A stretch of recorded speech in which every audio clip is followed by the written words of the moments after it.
The 2018 remake of Superfly is a modern take on a 1972 film about a drug dealer who wants to score one more deal and then get out of the game. Warning: trailer depicts gun violence and includes mild profanity. Columbia Pictures. Are you stoked for Superfly? The remake of the 1972 classic film hits theaters Wednesday. Here are 5 key things you should know before walking into the theater. There's Hollywood history around the original Superfly. The new film, reimagined by the director X, has similar beats as the original Superfly. That film was deemed blaxploitation, a term coined to describe a slew of 1970s films that made African Americans protagonists of their own stories, but explicitly aimed for urban audiences with plots steeped in crime, violence and casual sex. The genre is seeing a renaissance in Hollywood, starting with Taraji P. Henson's recent Proud Mary, soon to be followed by remakes of Shaft and Cleopatra Jones. Fun facts: the new Superfly had a crazy turnaround, starting production just 5 months ago. Rick Ross also cameos. The new movie is rooted in the original.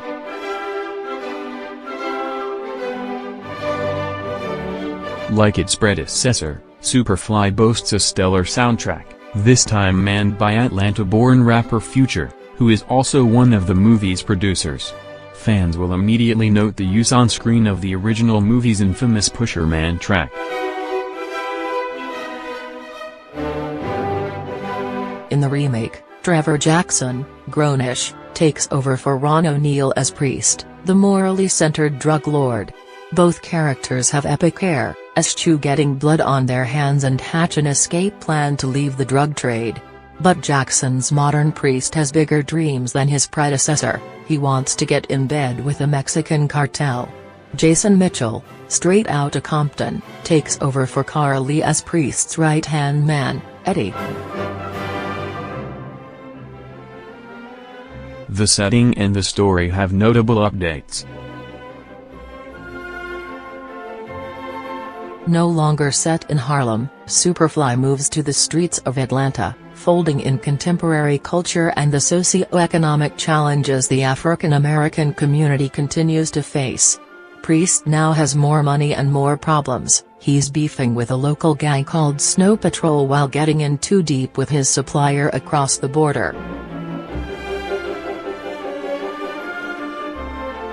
1972's Cadillacs and suave suits have been traded for diamond chains and mink coats as hallmarks of wealth.